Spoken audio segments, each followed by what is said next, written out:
이제 2026년 말씀을 합니다. 제 표가 뭐라 그랬죠? 네, 복 있는 사람, 복 있는 사람. 오늘 설교 제목 그대로 복 있는 사람. 우리가 2025년 표는 일어나라 빛을 발하라. 이사야서 60장 1절 2절의 말씀. 일어나라 빛을 발하라. 이는 내 빛이 이르렀고 여호와의 영광이 내 위에 임하였습니다. 보라 어둠이 땅을 덮을 것이며 캄캄함이 만민을 가리리니와 오직 여호와께서 내 위에 임하실 것이며 그의 영광이 내 위에 나타나리니. 주님께서 빛을 발하라고 말씀하실 때 세상이 밝은가요 어두운가요? 세상이 밝은가요 어두운가요? 어둡습니다. 어둡도 그냥 어두운 것이 아니고 깜깜할 정도로 어둡습니다. 60장 2절에서 보라 어둠이 땅을 덮을 것이며 캄캄함이 만민을 가리겠다. 지금도 어둡지만 장차 더 어두울 것이다. 2025년을 주님께서 시작하시면서 새해 초에 어둡지만 12월 가면 더 어두울 것이다. 더 어두울 것이기 때문에 너희는 어떻게 하라고요? 일어나서 빛을 발하라. 왜냐하면 나의 영광이 너희 각 사람에게 임하였다.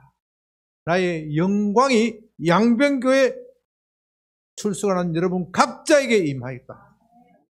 그렇기 때문에 여러분들은, 저와 여러분들은 어둠에 대하여 두려워하지 말고 더욱더 주님의 영광을 받아서 빛을 발해야 될 줄을 믿습니다.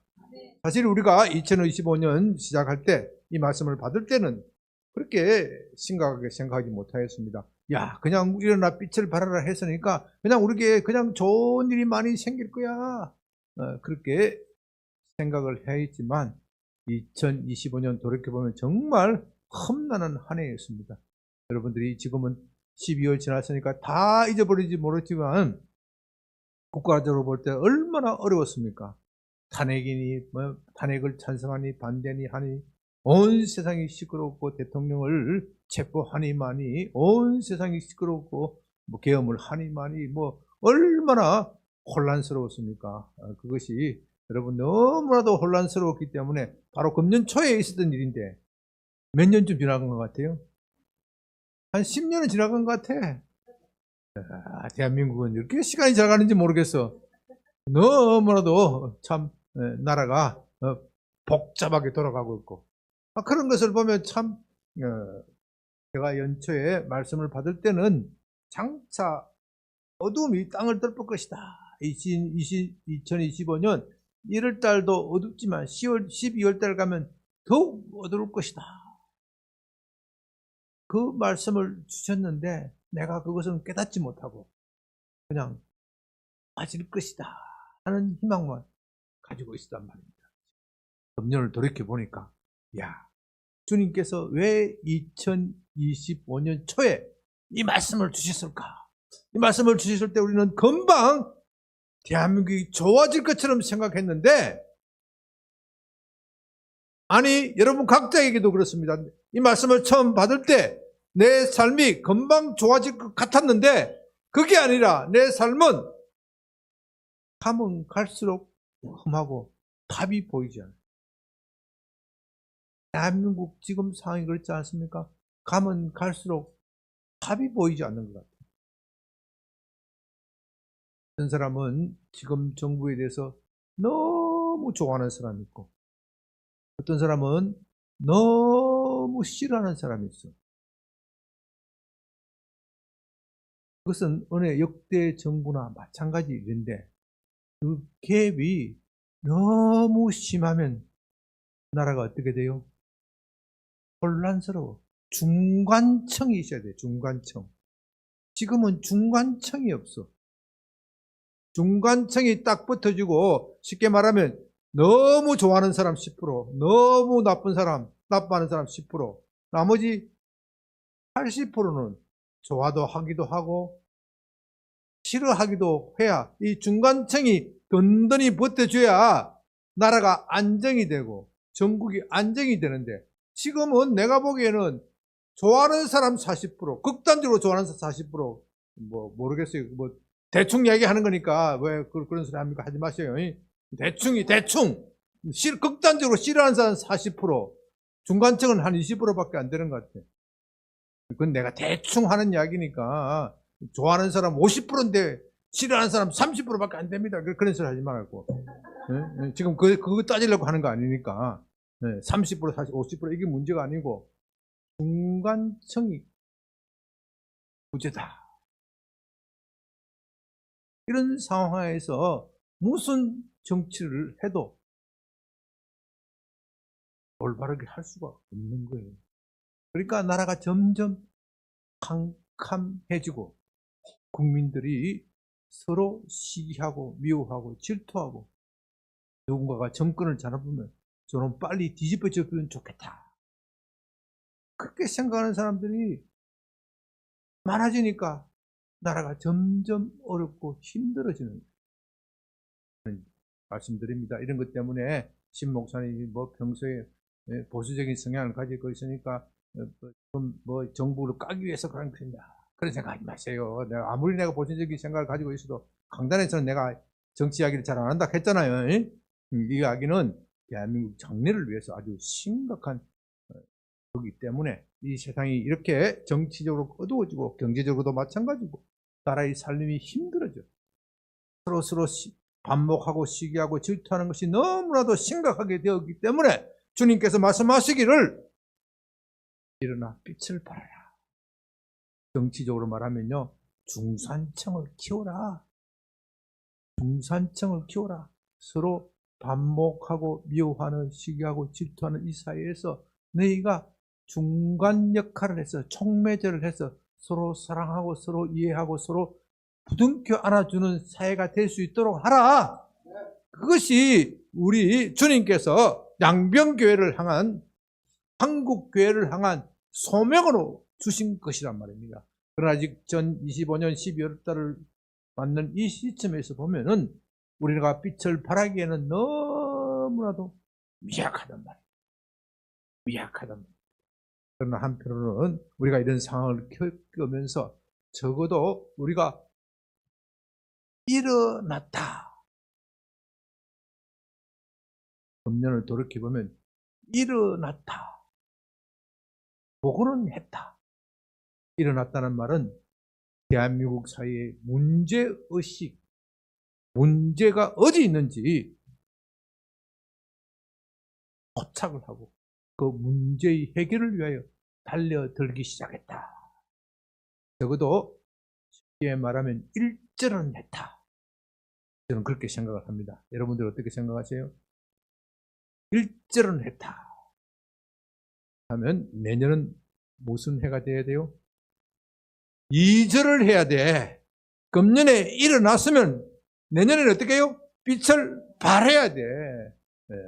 그래서 제가 그런 생각을 가지고 기도할 때 하나님께서 제게 주신 말씀이 10편 1편 내년에는 행복한 사람이 되어라. 내년에는 행복한 사람이 되어라. 복 있는 사람이 되어라. 복 있는 사람이라는 것은 다른 말이 아니고 10편에 복 있는 사람은 말하면 복 있는 사람은 이렇게 시작되잖아요. 복 있는 사람 원의 뜻을 그대로 해석을 하면은 그대는 복이 있도다. 그대는 복이 있도다. 감탄사야 감탄. 그대는 복이 있도다. 뭐 하는 사람은 복이 있도다. 뭐 하는 그대여 복이 있도다. 여호와의 말씀을 주야로 묵상하는 그대여 복이 있도다. 이 뜻이에요. 복이 있도다. 내년에 2절에 일어나서 발하라는 말씀에 2절이 뭐라고요? 복이 있는 사람, 행복한 사람. 행복한 사람. 우리 그리스도인들은요, 행복해야 돼요. 행복해야 돼요. 행복해야 돼요. 행복해야 빛을 발할 거 아닙니까? 행복해야 우리가 전하는 복음을 받는 사람이 감동을 받을 거 아닙니까? 아니, 예수 믿는 사람들이 예수 믿는다고 하면서 맨날 인상 찌푸리고 조그마한 위기 오면은 그냥 죽을 것처럼 온 세상 근심 걱정은 다 짊어진 것처럼 우거지상을 하고 돌아다니면 누가 그런 사람이 전하는 복음을 믿겠습니까? 예수 믿는 사람들이 심지가 굳고 든든해서 앵간한 바람이 불어도 흔들리지 않고 광풍이 불어도 흔들리지 않고 그 속에 미소를 잃지 않고, 물론 비바람이 무르치고 또는 불이 닥칠 때 처음에는 두렵고 무섭지만은 곧 이내 중심을 잡고 하나님께 향하여 굳센 믿음을 가지고 평안한 모습, 안정된 모습, 그것을 보여준다면은 세상 사람들이 감동을 받지 않겠습니까? 저와 여러분이 세상 살다가 보면은 불의한, 생각지도 않는 억울한 일을 당할 수도 있고, 생각지도 않는 누명을 쓰고 모함을 받을 수도 있고, 생각지도 않는 환난과 고통, 때로는 질병을 당할 수도 있어요. 그럴 때 소망을 잊지 않고, 우리가 그런 일을 당할 때 잠시 근심에 빠질 수는 있어요. 우리는 다 인간이기 때문에 잠시 그런 근심에 빠질 수는 있지만은 이내 제정신을 차리고 나는 소망이 있어. 나는 소망을 주님께 둘 것이야. 내게 닥친 이 환난과 고난은 결코 우연이 아니야. 마귀가 나에게 이런 불행을 가져왔다면 나는 마귀의 권세를 짓밟을 수 있는 권세를 주셔서 나는 그 권세를 활용하여 반드시 이길 것이야. 이런 자세로 든든히 살아간다면 우리가 전하는 그 복음이 힘이 있지 않겠습니까? 야, 그래, 너를 보니 예수 믿을 가치가 있다. 양평교회 어디 있냐? 따라가, 같이 가보자. 그렇게 나서는 거예요. 그렇게 전도가 되어지는 거예요. 그렇기 때문에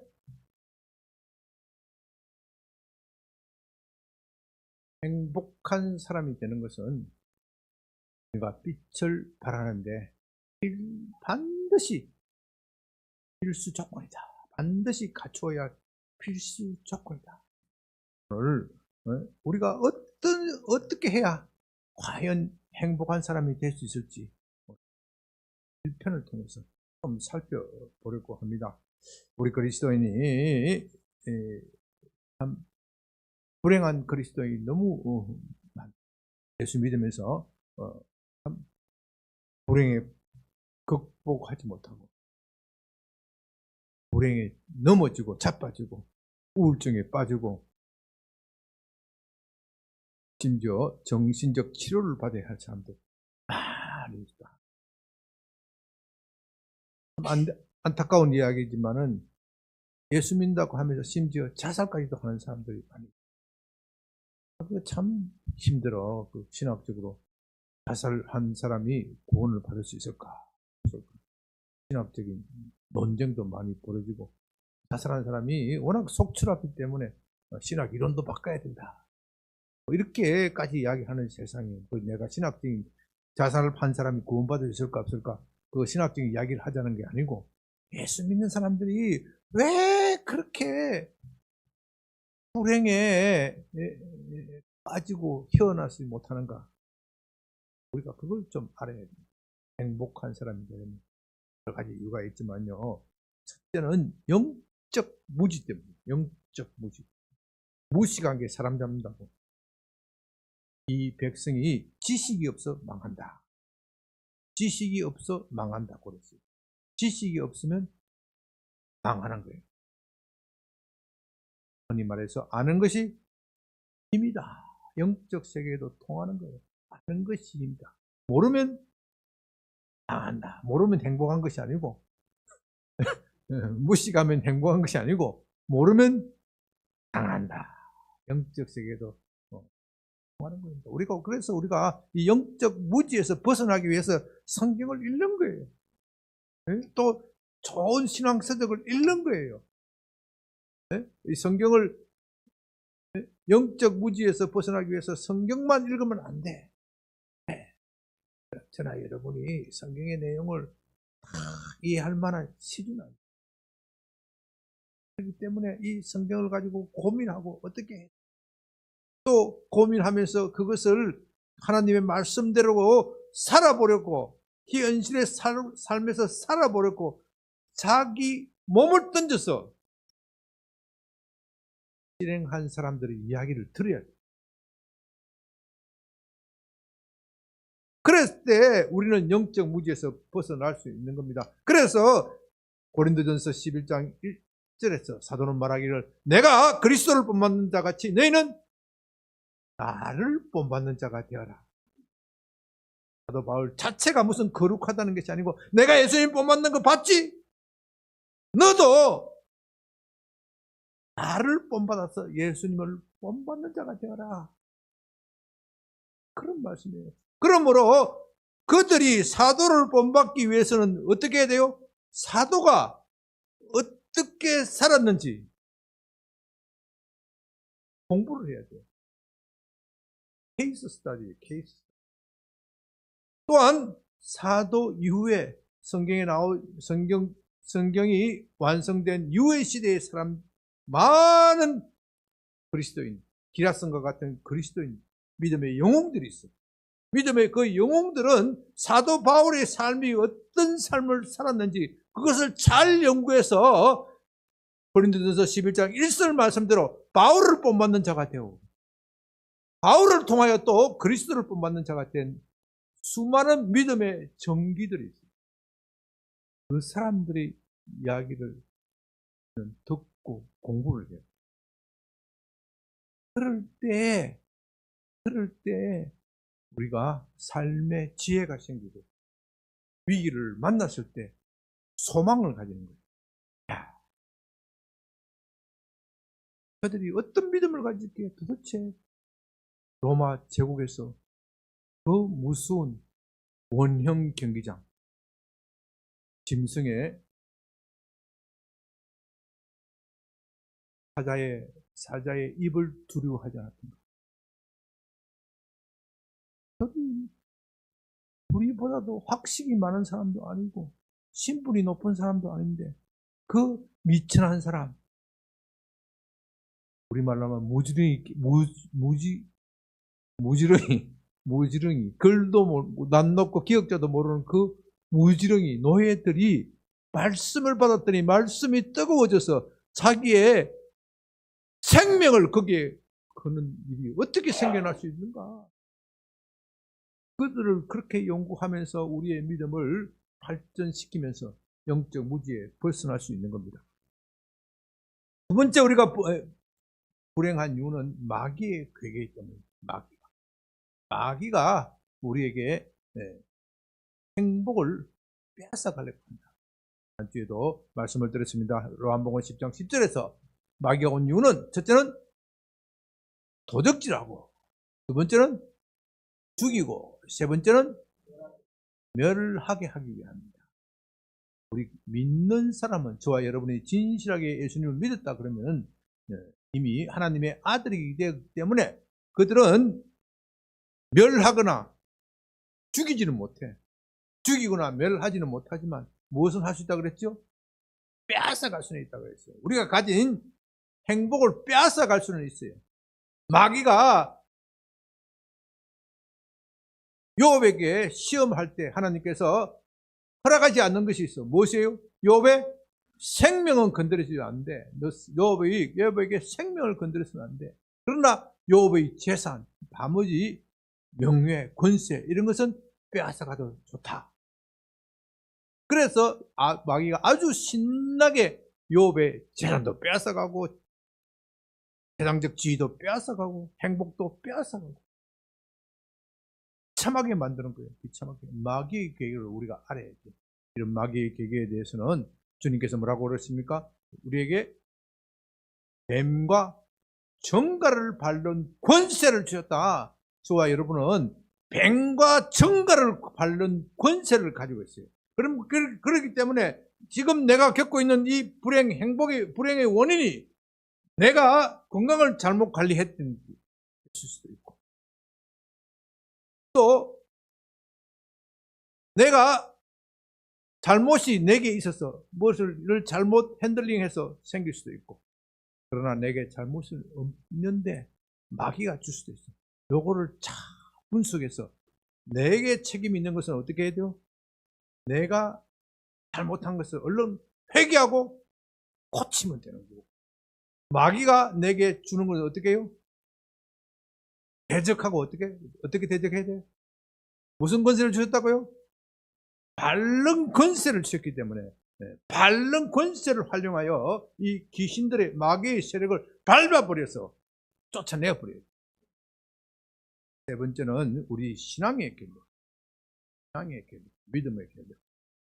주님께서 우리에게 이러한 어마어마한 권세를 주셨는데 이것을 믿지 못하면 소용이 없는 거예요. 믿음이 기적을 일으키고 믿음이 능력을 일으키는 겁니다.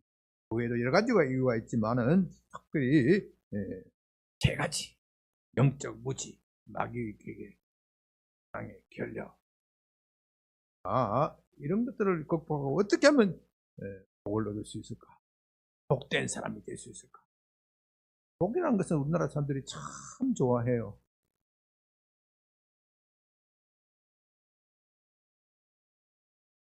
영어로는 새해 복 많이 받으세요 뭐예요? 네? 해피 뉴 이어. 행복하라 이런 뜻이 해피 뉴 이어. 우리는 새해 복 많이 받으세요. 복 많이 받으세요. 조금 영어 인사가 더 수준이 높은 것 같아요. 행복한 사람이 되라는 거죠. Be happy. happy. Be happy. 그들은 행복한 사람이 될지어다. 복 많이 받는 것보다 행복한 사람이 많다. 우리나라에서 복이란 뭐예요? 첫째, 오복을 생각해요. 오복에서 첫째는 장수, 오래 사는 것. 두 번째, 재물이 많은 것. 세 번째, 건강, 정신과 신체가 건강한 것.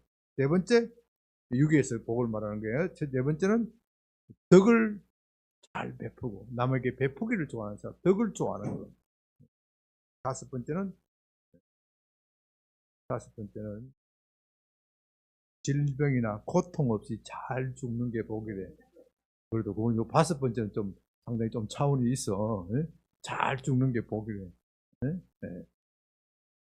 나이 들어서 병들어서 죽으면, 병들어서 남에게 자식에게 신세지면서 죽으면 참 힘들잖아요. 본인도 힘들고, 참 가족들도 힘들고. 그러니까 누구 말대로 팔팔하게 살다가 뭐죠? 2, 3일 살다가 꼿꼿하네요. 팔팔하게 살다가 2, 3일 살다가 그냥 가는 게 제일 복이라고. 오복에 요새 나이 든 사람들 하는 말까지 더 있대. 육복이 있지, 육복. 치복이 있어야 되는데 이빨이 좋아야 되는데 아직 젊은 사람들은 그거 모를 거예요. 치복이 있어야 돼. 이빨이 좋아야 되는데. 그러니까 하여튼 간에 이 유교적 복의 개념은 되게, 또 우리나라 사람들의 복의 개념은 되게 이렇게 물질적 복, 현세적 복에 치우쳐져 있습니다. 어릴 때 보면은 복졸이라는 것이 있어요. 복졸이. 젊은 사람들은 복졸이가 뭔지 모를 거예요. 복졸이. 조리가 뭐예요? 쌀 돌 같은 거 이는 조리가 있어요. 이렇게. 그 조리 모양으로 볏집으로 만드는 거예요. 볏집이나 밀집으로 만들어서 나무집에다가 톡 던져 놓는다. 던져놔요. 그게 복절이라 그러는데 던져 놓으면 그 다음날 정월 이제 12월 31일 되면은 12시 조금 넘으면 톡 던져 놓는다고.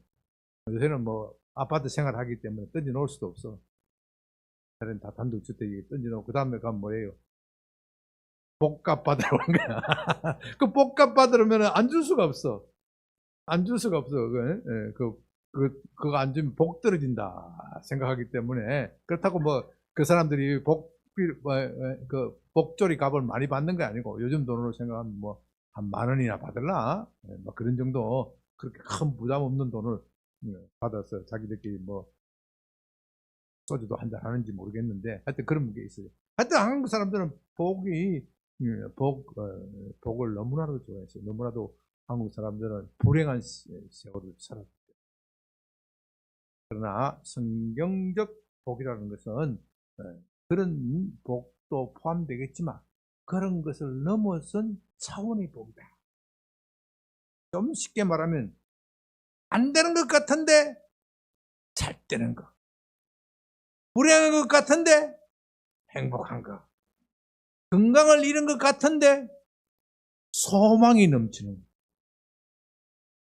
건강을 잃은 것 같아서 정말 아무 소망이 없다고 생각하는데 소망이 넘치는 것. 이게 말하면 하나님과 동행하는 것. 하나님과 동행하면 하나님의 축복을 받는다. 그래서 영어에서는 뭐라고 번역했습니까? blessed. blessed. 하나님의 복을 받은 사람이다. 복이란 행복한 것은 뭐냐? 하나님의 복을 받은 상태가 행복한 것이다. 하나님의 복을 받으면 안 되는 것 같은데 되고, 불행한 것 같은데 행복하고, 건강을 잃은 것 같은데 소망이 넘친다. 복이 바로 시편에서 말하는 복이고, 그리고 마태복음 5장의 8복, 심령이 가난한 자는 복이 있도다. 심령이 가난한 자여 너는 행복한 자로다. 오늘로 해석하면 바로 그런 뜻이에요. 심령이 가난한 너는 정말로 행복한 사람이다. 왜냐하면 너는 하나님의 복을 받은 사람이기 때문에. 심령이 가난해져야 복 받는 게 아니고 너는 하나님의 복을 받아서 심령이 가난해졌구나. 그런 뜻이에요. 너는 하나님의 은혜를 받아서 심령이 가난해진 삶을 살고 있구나. 그런 뜻이에요. 주님께서는 우리에게 행복해질 것을 약속하셨습니다. 요한복음 10장 10절 아까 마귀가 온 이유는 도둑질하고 죽이고 멸망시키려 한다지만 예수님이 온 이유는 양으로 생명을 얻게 하고 생명을 어떻게 해요? 풍성하게 얻습니다.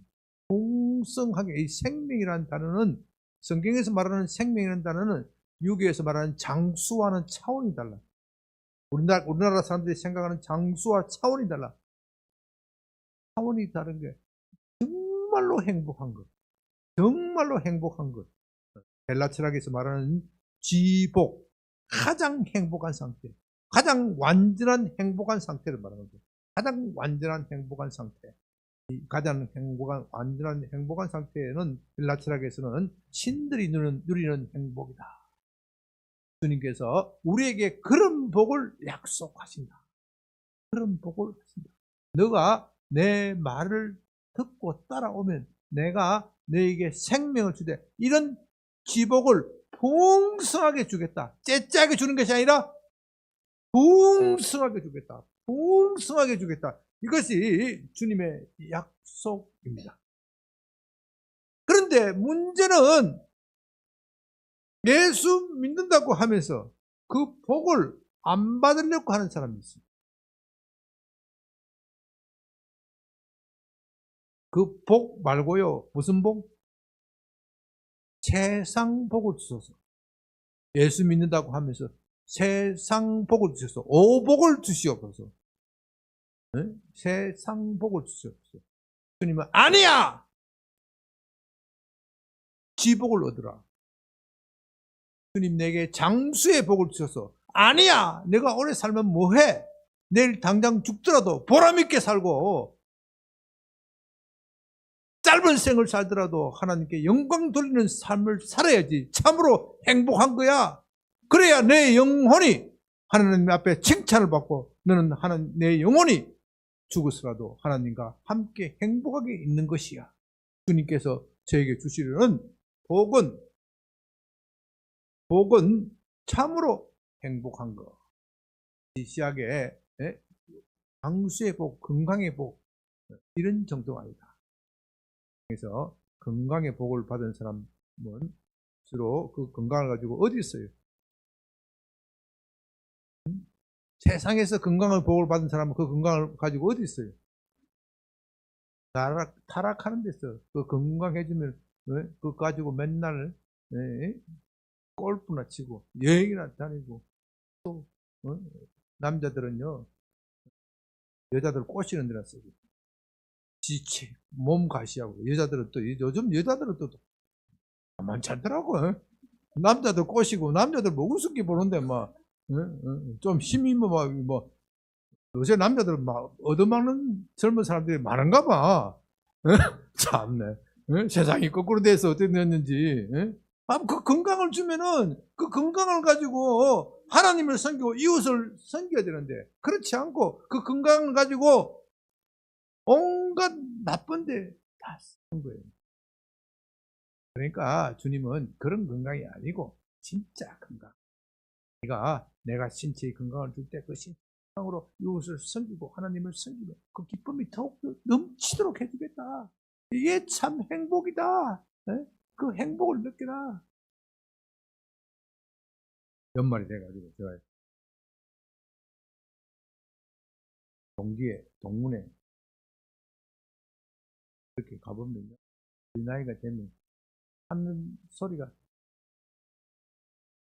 한심해. 한심해.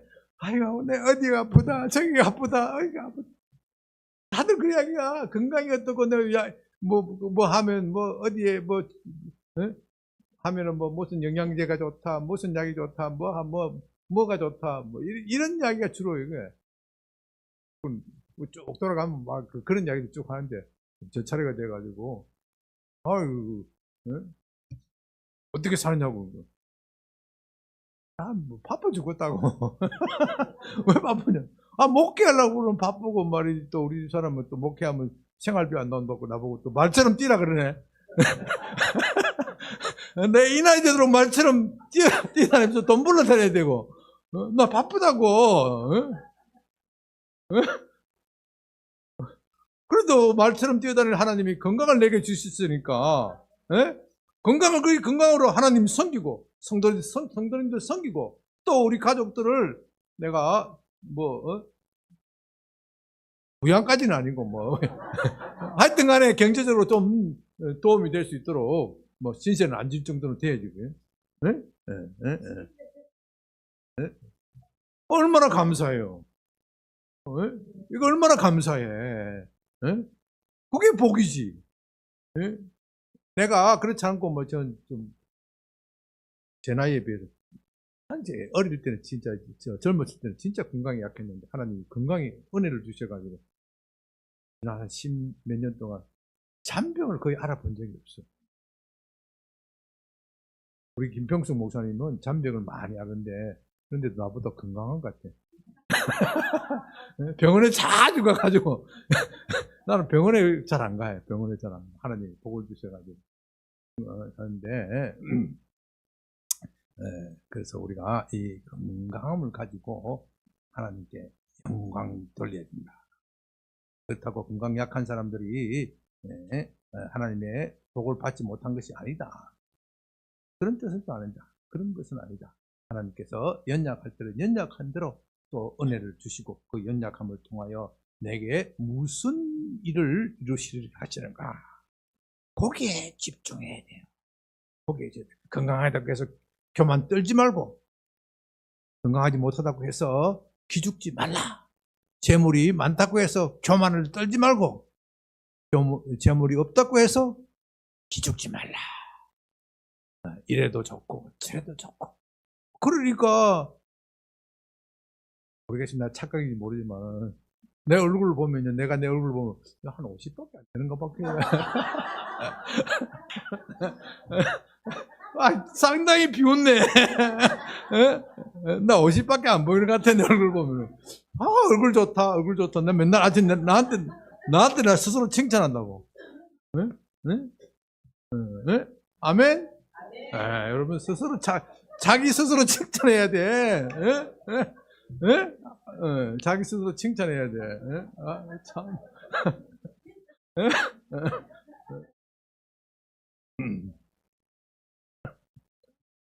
아. 본론으로 갑니다. 10편, 1편. 본문을 펼쳐봅니다. 자, 본문에 두 종류의 사람이 나온다 그랬죠? 무슨 사람? 복 있는 사람, 또 악인 말고 복 없는 사람이라고 그랬잖아요. 단어는 없지만 복 없는 사람, 복 있는 사람과 복 없는 사람.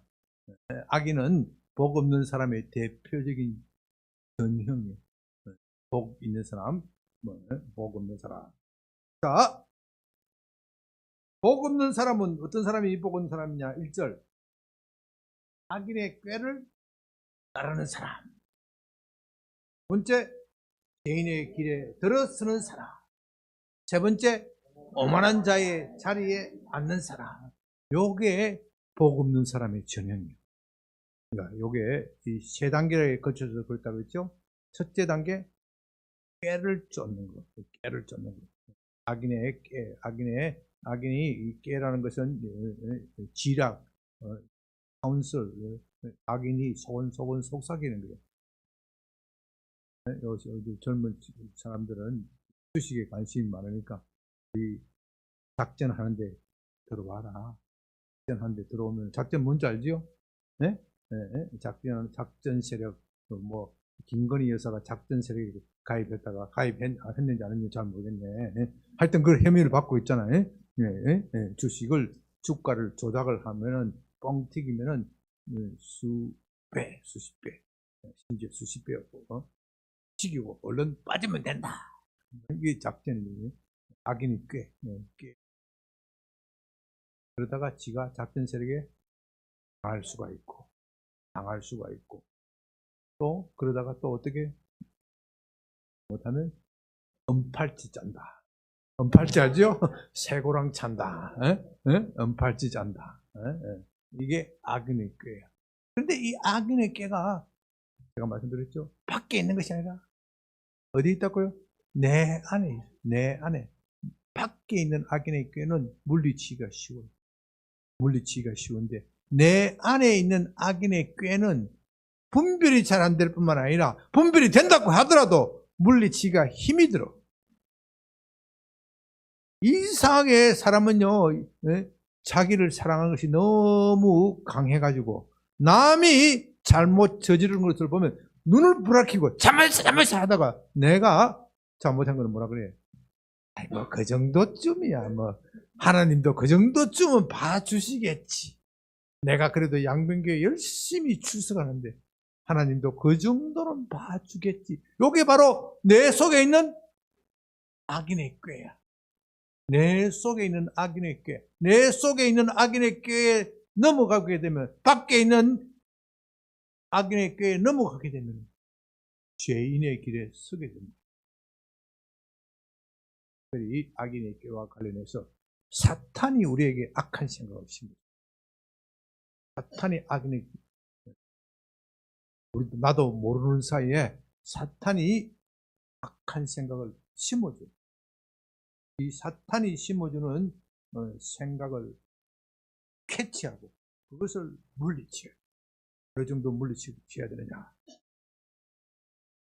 사탄이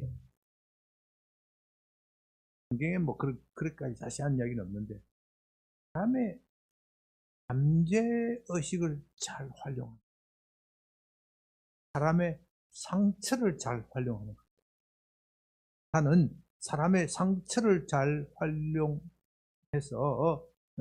그 상처를 못 잊게 해. 그리고 이건 또 여성들이 취약해. 부부싸움 하면요, 내가 잘못했긴 잘못했어. 난 다 잊어버렸어. 다 잊어버렸는데 우리 집 사람은 기가 막히게 기억하더라고. 10년 전, 20년 전 일도 기억하더라고. 그때 그래가지고 어쩌저쩌고 했냐면 난 사람을 몰아치는데, 야, 그때는 뭐 그러려면 지가 고시 공부를 하지 왜? 뭐 비상해. 하여튼 여성분들은 이 마음에 있는 상처를 잘 못 잊는 선천적인 성향이 있는데, 그거를 마귀가 악용을 한단 말이에요. 마귀가 악용을 하기 때문에 여러분들은 빨리 마음에 있는 상처를 빨리 씻어야 돼요. 치료를 받아야 돼요. 이 악인의 이 마귀가 특별히 우리 속에 작동한다는 걸 꼭 잊어버려야 합니다. 그러니까 이 악인의 길에 넘어가면 죄인의 길에 들어가게 쓰게 된다. 죄인의 길에 쓰는 것은 실제로 행동하게 된다. 꾀라는 것은 하나의 그것은 구상의 단계, 생각의 단계. 죄인의 길에 쓰는 것은 그것을 실행에 옮기는 단계. 실행에 옮기게 되는 게. 실행에 옮겼더니 잘 되네. 작전에 참여했더니 돈을 벌었네. 그때 실패했으면 오히려 행복하고 더 행복의 길로 가게 되는데, 성공하니까 어떻게 돼요? 그 다음에는 오만한 자의 자리에 앉게 되는 거예요. 야, 봐라. 하나님 말씀도 좋긴 하지만은 세상은 또 어떻게 하나님 말씀대로 다 못 사는 거 아니냐. 좀 적당하게 타협을 해야지. 이거 하나님도 이런 거는 눈 감아 주실 거야. 그래서 돈을 벌고 나서는 헌금도 적당하게, 예수 안 믿는 사람들은 아예 그런 것도 안 하겠지만은, 예수 믿는다고 하면서 헌금도 적당하게 하고 세상도 적당하게 즐기는 거예요. 그래서 교회 와서 내가 헌금 많이 했으니까, 헌금 많이 했는데도 담임 목사님 안 알아주면 그래요? 뭐라 그래요? 담임 목사님 안 알아준다 소리는 안 해. 담임 목사 실력이 없다 그래요. 실력이 없다 그래. 영력이 떨어진다 그래. 영력이 떨어진다. 이상한 말로 담임 목사를 비난하고, 왜 내 같은 사람을 빨리 장로로 안 씌워주느냐. 그 말을 직접은 안 해. 한국 사람 특성이 비비 꼬아가지고 왜 저런 사람을 장로로 세우느냐. 그 사람하고 싸움을 시키게 만들어. 그게 교만한 거예요. 온 세상의 기준이 자기가 돼. 내가 이렇게 살아도 세상이 잘 돌아가는데 내가 세상의 기준이다. 이렇게 돼버리는 거예요. 그게 오만한 자리에 앉으면요, 정말로 고치기가 힘이 돼요. 정말로 고치기가 힘이 돼요. 언제 고치지느냐? 언제 고치져요? 두드려 맞아야 고치죠. 절대로 자기 힘으로는 안 고치죠. 저도 한때 악인의 길에 있어 봤기 때문에 알아요. 안 고쳐지더라고요. 안 고쳐지고 주님께서 그냥 냅다 꽂아버리니까, 아이고, 정신이 바짝 들어요. 정신이 바짝 들어가지고 내가 이렇게 살면 안 되지. 이렇게 하면 큰일 나겠다. 잘못하면 도둑이 온 것은 죽이고 멸망한다 그랬는데, 내가 도둑질 당한 것만 해도 억울한데 나중에는 잘못하면 죽이고 멸망당할 것 같다. 그 무서움이 왔기 때문에 얼른 놓치고 회개하고, 지금 여러분 앞에 목회도 하는 거 아닙니까? 여러분, 악인의 오만한 자에 들이두면은 힘들다. 그래서 여러분들은 복 없는 사람의 세 단계. 첫째는 뭐예요? 악인의 꾀를 쫓는 것이고, 두 번째는 죄인의 길에 들어서는 것이고, 세 번째는 오만한 자에 앉는 것이에요. 요게 복 없는 사람의 악인의 3단계인데, 이 악인이라 하면은 복과 연결시키려면 한 단계 더 거쳐야 되기 때문에 바로 복 없는 사람이다, 이런 사람입니다. 세상은 이런 것을 복 있는 사람이라 그래요. 어쨌든 무슨 수를 썼으라도 성공했으니까, 오만한 자리에 가려고 그러면은 세상에서 성공해야지. 성공도 못하는데 오만한 자리에 갈 수 있겠지.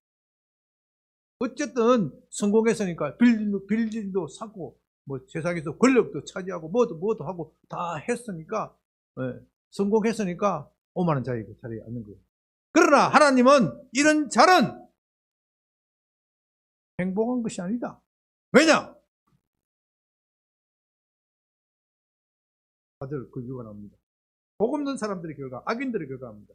악인들은 그렇지 않으며 오직 바람에 나는 겨와 같으다. 제가 지금 세상에서 성공하고 돈을 많이 벌었고 권력을 많이 차지해서 자랑하고 폼 잡는데 그 권력이 마치 바람에 나는 겨와 같다. 내가 한번 후 불면 훅 날아갑니다.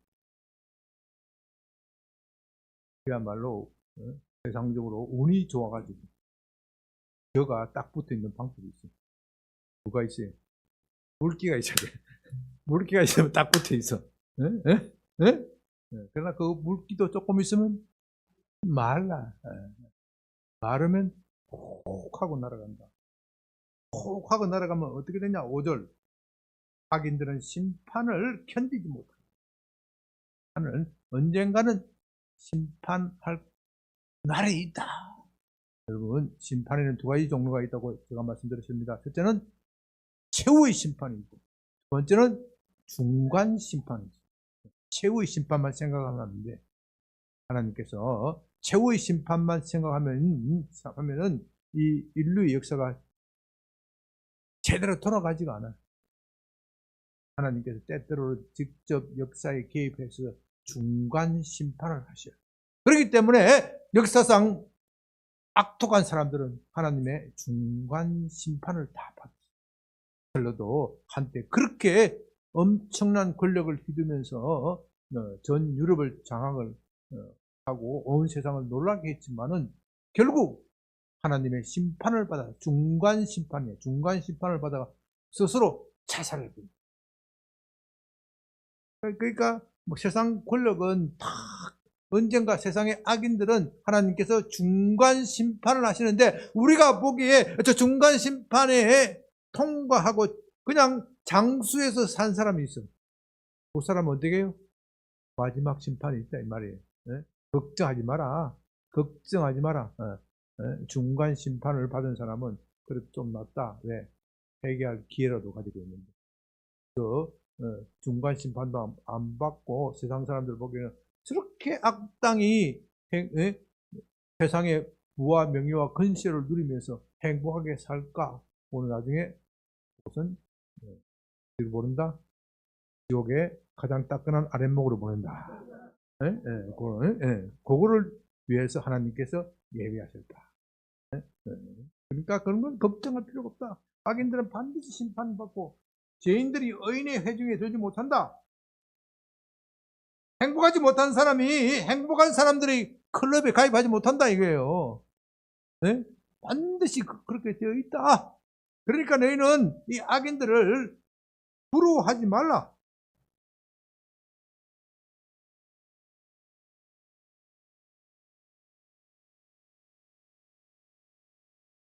그러면 어떤 사람이 복이 있느냐? 복이 있는 사람은 이래 뭐라고 했어요? 오직 여호와의 율법을 즐거워하여 그의 율법을 주야로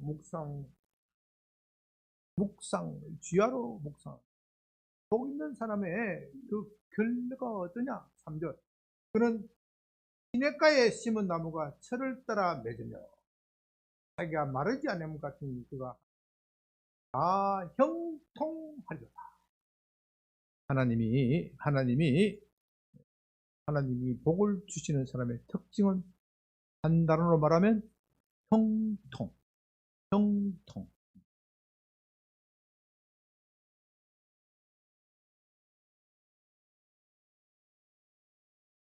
만사 무슨 통? 만사 무슨 현지통이라고 하나? 만사 우리는 만사 하나님 통이야.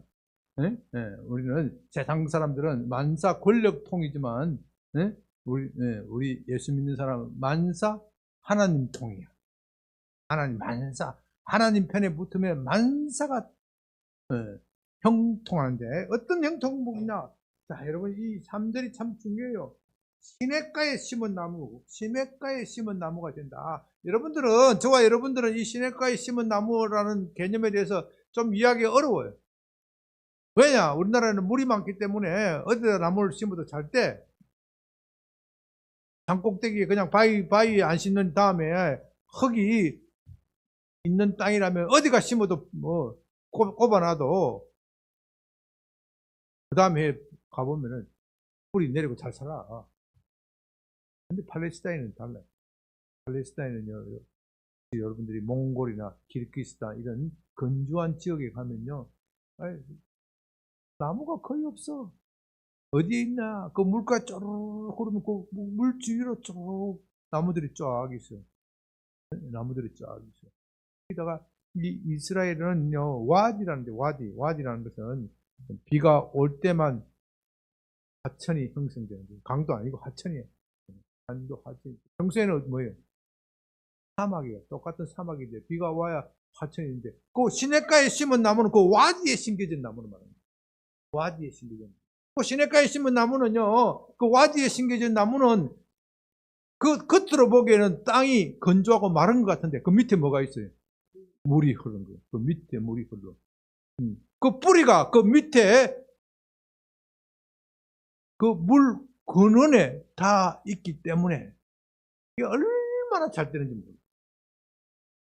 일조량이 풍부해. 나무는요, 비도 많이 와야 되겠지만 더 중요한 것은 햇빛이 있어요. 비는 좀 안 맞아도 몇 년을 안 맞아도 살지만은요, 햇볕 못 맞으면요, 몇 달만 못 맞으면 어떻게 돼? 다 죽어. 엄지식물이 안 한다면. 엄지식물이 안 한다면. 네? 네. 햇빛을 몇 달 못 받으면요, 여러분이 아무리 몇 달이 아니라 몇 주만 못 맞아도 다 시들어버려. 네? 네. 다 시들어버려. 나무는 햇볕을 좋아해요. 그러니까 물이 많고 햇볕이 많으니까 어떻게 돼요? 잎사귀가 푸르한 거예요. 절대로 시들은 법이 없어. 잎사귀가 싱싱하니까 열매가 어떻게 해요? 주렁주렁 열리는 거예요. 여기서 햇볕이라는 것은 내리쬐는 햇볕은 우리 그리스도인들이 당하는 고난을 말합니다. 그리스도인들이 당하는 고난입니다. 그리스도인들은요, 고난이 많으면 많을수록 풍성한 열매를 맺는 거예요. 왜? 왜? 그리스도인들의 뿌리가 그 생명력이 하나님의 말씀, 그리스도의 말씀에 두고 있기 때문에, 그리스도의 말씀에 두고 있기 때문에 아무리 고난이 와도 야, 가지고 와라. 너는 내 밥이다. 마귀 너가 나한테 고난을 줬구나. 이번에는 어떻게 한다고요? 내가 밟아버릴 거야. 응? 담대 하는 거 아니에요. 내가 잘못해서, 내가 건강관리를 잘못해서 고난이 왔구나. 그럼 어떻게? 얼른 생활 습관을 고치고 좋은 약도 먹고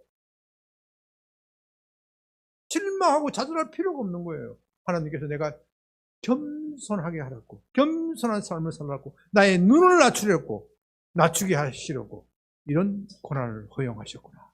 감사하면서 이겨가는 거예요. 예수 안 믿는 사람들은요, 누군가가 자기를 비난하면 견디지 못해. 세상 사람들은 견디지 못해. 네가 뭔데 나한테 눈을 부르치고 삼십니다. 그래서 싸움이 일어나잖아요. 싸움을 막기 위해서 뭐예요?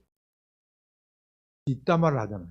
네? 세상 사람들은 뒷담화를 좋아해요. 그래서 뒤에서 소곤소곤거리다가 이제 그게 그 진원지가 밝혀지면 이제 불구 대천의 원수가 되는 거예요. 불구 대천의 원수. 예수 믿는 사람이에요. 별로 신경을 안 써요. 지가 날 뭘 하든 신경이 별로 안 써요. 그러니까 남의 말에 민감한 사람, 남이 나한테 뭐라고 말할 때 민감한 사람, 이분은요, 아직도 내가 그리스도를 뽑았는데 부족하구나, 이렇게 생각해요. 남의 말에, 남이 나를 비난하는데 속이 들끓고 말이지, 견딜 수 없는 사람. 그래서 이게 성품적으로 약한 사람이 그런 사람이죠. 그게 죄다 이런 이야기보다는 내가 약하다. 내가 약한 부분이니까 이런 부분을 하나님의 말씀으로 내가 채워서 말씀에서 너는 사람의 평가에 대해서 연연하지 말고 하나님의 평가를 생각하라. 보십시오. 6절에 뭐라 그랬어요? 의인의 길은 여호와께서 인정하신다. 하나님이 인정하시는 그것만 생각해라. 이게 생명의 물이야. 아시겠어요? 이 생명의 물이 쫙 오면, 세상에서 막 비난하는데 생명의 물이 쫙 오면은 이 비난이 신경이 안 쓰이고 속에 온화한 말이 나가는 거예요. 온화한 표정을 지으면서 원수가 내게 공격하는 말을, 나를 화살과 같이 찌르는 말을 하더라도 내 입에 나가는 말은 뭐예요? 부드러운 말이 나오는 거예요. 그래서 사람들이 뭐라 그랬어요? 우리 전에는 안 그랬는데 강변교회 나가고부터 달라졌어. 백지요 디빈 하더니 사람이 달라졌어. 사람이 뒤집어졌어. 디빈 하더니 뒤집어졌어. 응? 뒤집어졌어.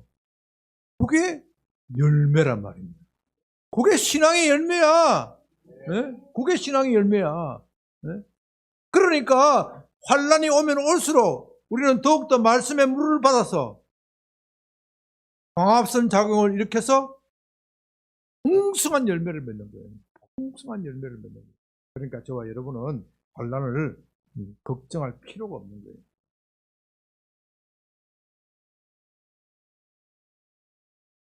네? 여러분은 복 있는 사람이 되기를 원합니까? 복 없는 사람이 되기를 원합니까? 당연히 복 있는 사람이 돼야지. 네? 복 있는 사람이 돼야 돼요. 어떻게 하면 복이 있느냐? 이걸 가지고 오늘 말씀을 마치려고 합니다. 어떻게 해야 복이 있다고요? 네? 2절이 오늘 중요한 거예요. 여호와 율법을 뭐 여러 가지가 있겠지만은 10편에서는 여러 가지가 있겠지만은 10편에서 특별히 여호와의 율법을 어떻게 해요? 즐거워하고, 첫째는 즐거워하고 어떻게 해요? 번째는 주야로 묵상. 여기서 여호와의 율법이라는 것은 토라. 하나님의 토라예요. 토라. 모세 오경 하나님의 말씀을 묵상하는, 모세 오경뿐만 아니라 신약 구약 다 주셨기 때문에 신약 구약 성경 말씀 전체를 묵상하는 거예요. 묵상. 그것도 어떻게 묵상해요? 어떻게 본문에 렉시 디브는 조금 있다가 나오고 주야로 묵상해야 돼. 주야로 묵상. 이 주야가 중요해. 주야로 밤샘도 안 자고 묵상을 할 때 세상 일도 안 하고 묵상하고 하는 거냐? 그런 뜻은 아니고 항상 말씀을 가지고 있으라. 항상 말씀을 가지고 있으라. 어느 정도 항상 말씀을 가지고 있어야 되느냐? 그 말씀이 항상 가지고 있어서 말씀이 내 영혼에 비축이 되고 내 마음속 깊은 곳에 비축이 되고 심지어 내 무의식 세계에서도 들어가야 된다. 여러분, 말씀이 무의식 세계에 들어가야 돼요. 그래야 내 인격이 됩니다. 이 무의식 세계에 아까 뭐가 있다 그랬죠? 무슨 처? 무슨 처? 우리 속에 무의식에 뭐 있다고요? 상처. 상처라는 것은 다른 말로 하면 원한이야. 원한을 풀지 못하는 마음. 그죠? 원한을 풀지 못했기 때문에 상처가 있는 거예요. 상처. 내 마음 속에 상처가 있는 거예요. 내 무의식 속에 상처가 있기 때문에 이 무의식이 있는 상처가 우리 사는 동안 24시간 동안 언제 포출이 되느냐? 언제 포출이 돼요? 잠잘 때 꿈에 가위 눌리는 사람. 가위 눌린 사람 있죠? 네? 왠지 모르는데 밤잠을 모르는 불면증에 빠져 있는 분. 뭐예요? 자기도 불면증을 원인을 잘 몰라. 그 원인을 잘 모르는 이유가 마음속 깊은 곳에 뭐가 있기 때문에? 상처가 있기 때문에. 마음속 깊은 곳에 배신 당하였다든지, 마음속 깊은 곳에 억울함을 당하였다든지, 그것이 심지어 10년, 20년 전일 수도 있지만 아주 어린애일 때도 있어요. 어린애일 때,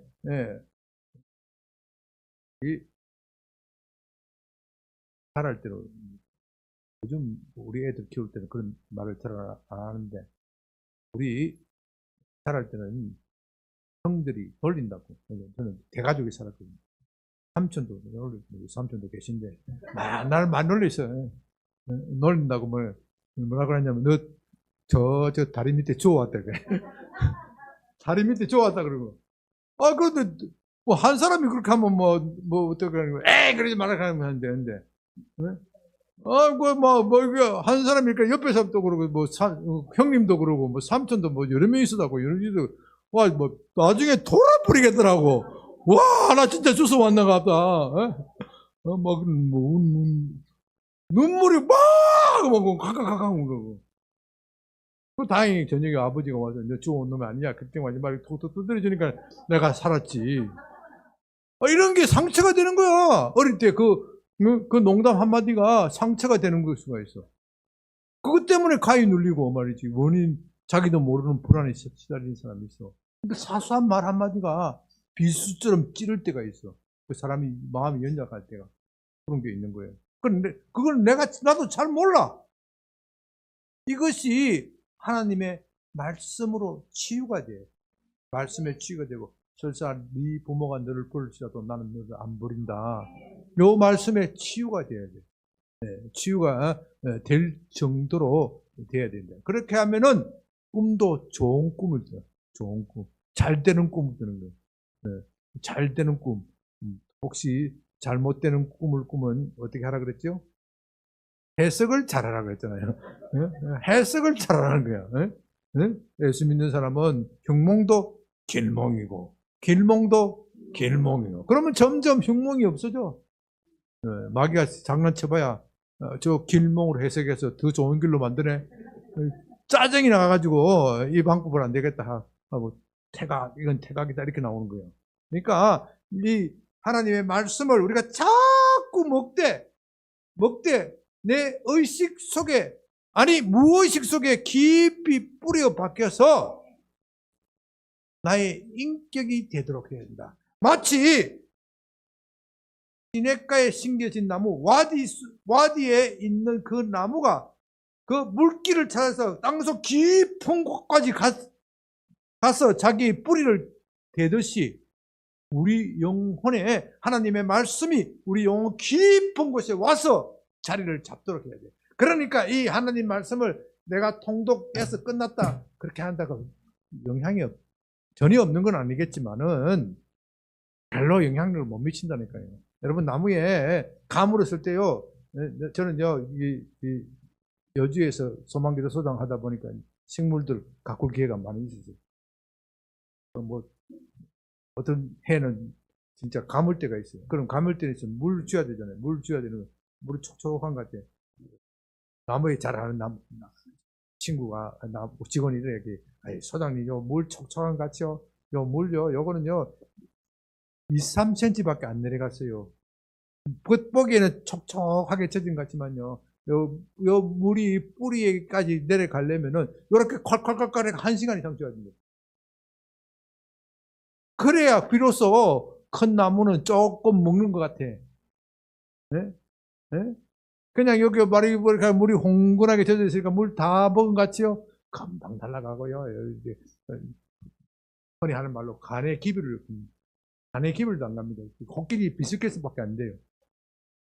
그러니까 진짜 통독 그거 내가 하지 말라는 이야기는 아니고 해야 돼. 그걸로 만족하면 안 된다. 그걸로 만족하면은 그 말씀이 나의 인격을 바꾸지 못합니다. 통독은요 모든 성경 읽기의 기초입니다. 모든 성경 읽기의 기초이기 때문에 반드시 해야 돼요.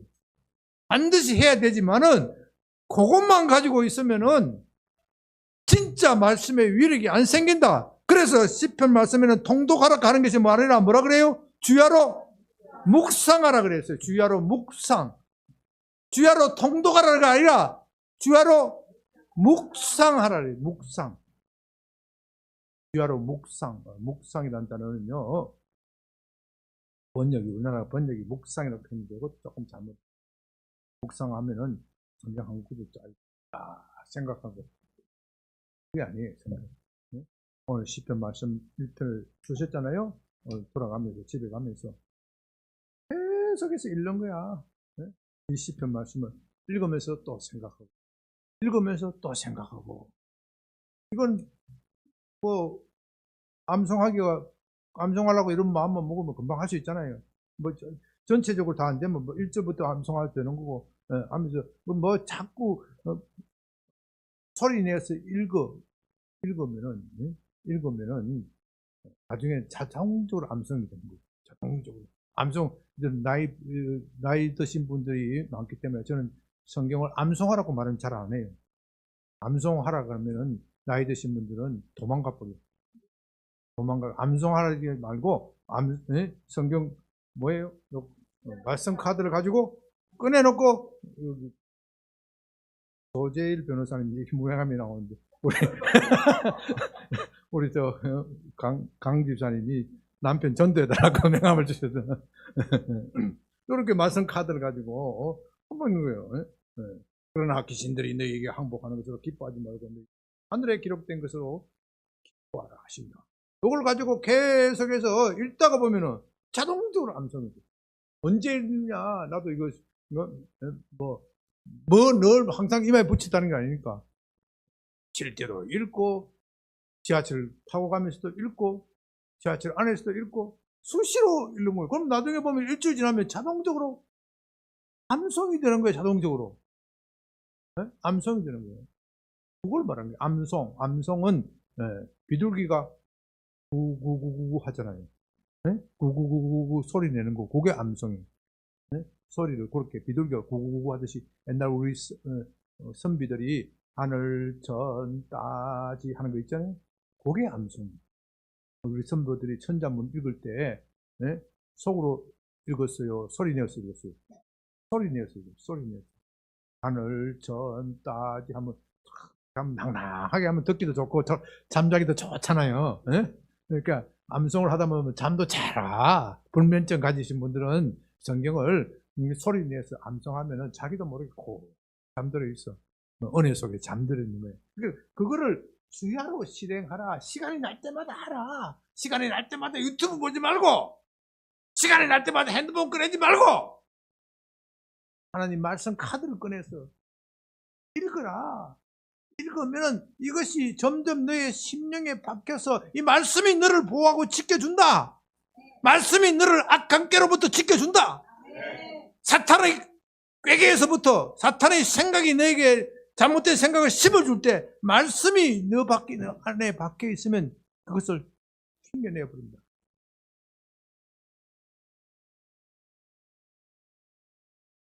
그래서 우리가 이 말씀을 주야로 묵상하기 위해서 금년부터 뭘 실시했죠? 렉시오 디비나. 렉시오 디비나 아직도 모르시는 분이 있기 때문에 말씀을 주야로 묵상하는 방법으로서 우리의 신앙의 선배들이 초대교회 때부터 만들어온 훈련 프로그램. 렉시오 디비나. 렉시오라는 말은 읽는다는 것이고, 디비나는 거룩하다. 거룩한 성경 읽기, 거룩한 성경 읽기, 거룩한 암송. 첫째 단계는 뭐라 그랬죠? 다 잊어버렸어요? 아이, 우리 바울이도 다 알던데 다 잊어버렸네. 우리 임 목사님이 차도 잘 가르쳐가지고, 주일학교에서 잘 가르쳐가지고 렉시오 디비나. 그러니까 1. 렉시오가 뭐예요? 읽기. 2. 다 잊어버렸네도 메디타시오. 우리 바울이도 그러더라고요. 메디타시오. 뭐예요? 메디타시오? 뭐예요? 묵상. 읽었으면 묵상하는 거예요. 3. 오라시오. 기도. 4. 콘템플라티오. 관조라 그러는데, 기도하고 나서 그것을 하나님을 응시하면서 하나님 안에서 기뻐하고 즐거워하는 것. 요 4단계, 요 4단계를 렉시오 디비나, 독특한 어떤 성경 암송과 기도를 결합한 아주 독특한 형태를 발전시켰는데, 유감스럽게도 개신교에서는 그것이 단절이 되어버렸다. 이 개신교에서도 이거 정말 우리가 단절한 것은 잘못이다. 영성신학이라고 하는 분야에서 이것을 다시 부활시켜서 해야 되겠다 하는 것이 개신교에서 허락하여 있고, 가톨릭교에서도 단절되지는 않았지만은 그동안 로마 가톨릭이 렉시오 디비나에 대해서 소홀히 했다. 다시 정신 차리고 해야 되겠다.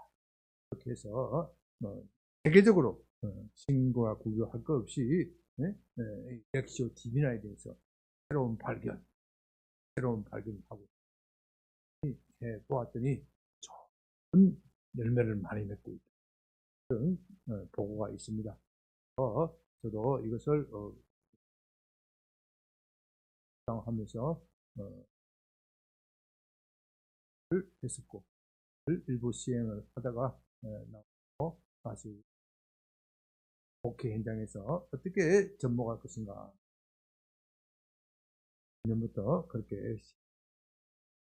특별히 이렇게 하는 것은 말씀 카드를 가지고 하는 것은 1단계 및 2단계 정도다. 가지기 3단계, 4단계까지 하기에는 버거워요. 1단계, 2단계가 잘 돼요. 말씀을 자꾸 읽으면은 나중에는 자연스럽게 묵상이 넘어가고, 묵상한 것을 가지고 기도 제목, 하나님이 성경 묵상을 할 때 묵상한다는 것은 하나님의 음성을 듣는 거거든요. 음성을 듣는 거예요. 말씀 속에서 하나님의 음성을 들으면, 음성을 들을 때 진짜 기도 제목이, 그전에는 전부 기도한다 해봐야 내가 생각하는 기도 제목 그것만 가지고 따라락 하다 보니까 한 10분 지나면 할 말이 떨어져 버려. 다 떨어져 버리고 다시 또 반복을 해야 돼. 반복을 하다 보면 또 어떤 생각이 들어요. 중원부원 하지 마라 그랬는데 중원부원 한 것 같기도 하고, 네? 뭐 이런 생각이 있단 말입니다. 하나 렉시오 디메를 이렇게 하다 보면은 그걸 심어주고 누구를 위해서 기도하라. 연약한 부분을 위해서 기도하라. 누가 또 등기 생각을 주시고 그 생각을 따라서 기도하게 되면은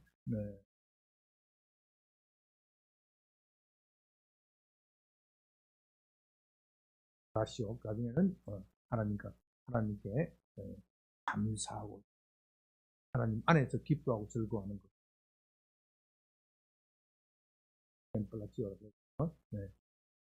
그 단계로 넘어가는 겁니다. 1단계, 2단계 정도 수준에 올라 있고, 금년 하면은 있지 않을까 합니다. 일단 여러분들이 전에 특별히 성경 통독 하시는 분은 계속 해야 돼요. 성경 통독 내가 무시하는 게 아니에요. 절대 무시하는 게 아니고 반드시 해야 돼요.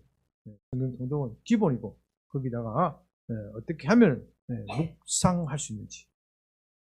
제일 좋은 방법은 교회에서 나눠주는 것을 가지고 계속해서 가지고 하시고, 또 여러분들이 성경 통독하다가 은혜 받은 거 있잖아요. 그죠? 통독하다가 은혜 받은 거를 언론은 어떻게 하라고요? 쪽지에 써라. 쪽지에 써서 계속해서 주야로 묵상, 주야로 낭송. 그러면요, 야, 이 통독 과정에서는 느끼지 못했던 꿀이 쫄쫄쫄 흘러. 꿀이 줄줄줄줄 흐르고, 이야, 이런 말씀이 있었네. 이야, 주님께서 내게 이 말씀을 주시려고 그러는구나. 그러면 통독도 더욱더 기뻐지고 즐거워지고, 그렇게 하는 단계로 가야, 주야로 묵상하는 단계로 가야 말씀이 여러분의 삶을 지배하게 되고, 말씀이 여러분의 삶을 지배하면은 복 있는 사람이 됩니다. 정리합니다. 여러분들은 복 있는 사람이 돼야 돼요. 복 있는 사람이 안 되면은 어떻게 되느냐? 복 있는 사람이 안 되면 주님이 저와 여러분에게 복을 선물로 주기로 원하시죠. 복을 선물로 주기를 원하는데 나는 안 받겠습니다 하면 뭐예요? 무슨 죄요? 불경죄. 불경죄. 아시겠어요? 예수 그리스도인들은요 행복한 사람이 돼야 돼. 행복한 사람이 돼야 돼. 주님이 저와 여러분을 행복한 사람으로 만들어 주시는 이유가 있어. 그래야 이 세상이 밝아질 것이 아니냐. 너희로 인하여 세상이 밝아질 것이 아니냐. 내 봐라, 장차 어둠이 이 땅을 덮을 것이다. 지금도 캄캄하지만 2026년은 더욱더 캄캄할 것이다. 세상은 더욱더 캄캄할 것이다. 그런데 너희가 적은 무리이지만은 두려워하지 마라. 내가 너희와 함께 할 것이다. 너희가 세상의 빛이다. 너희가 세상의 소금이다. 너희가 행복한 사람이 되어야 세상에 이 어둠이 물러갈 것이 아니냐. 이 어둠이 너희를 지배하지 못하게 될 것이 아니냐. 그것을 생각하면서 내가 금년에 말씀 들었으니 말씀을 주야로 묵상하는 사람이 되겠습니다. 이것을 생각하면서 순간 기도합니다.